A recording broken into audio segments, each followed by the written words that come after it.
Your back seats, we recommend using our interior cleaner and a microfiber.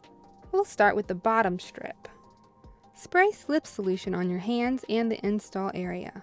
Spray slip solution on the outside of the PPF.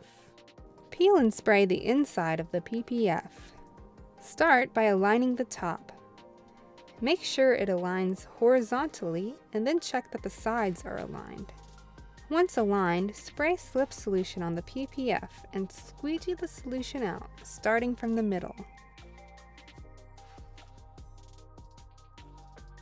Wipe with a microfiber cloth. Now, onto the big piece. Spray slip solution on your hands and the install area.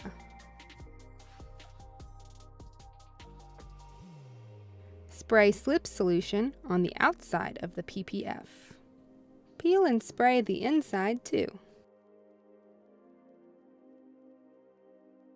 Do your best not to touch the adhesive side, because you could potentially lodge debris to the film.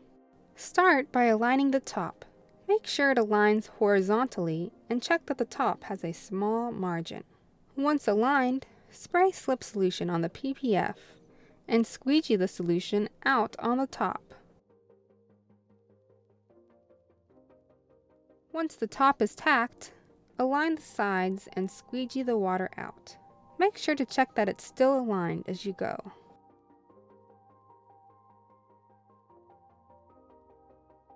Align the bottom edge right against the small PPF piece. If you have persistent fingers or wrinkles, spray tack solution underneath to flush out the slip solution and then squeegee it down. Wipe down with a microfiber and let it dry for at least 24 hours.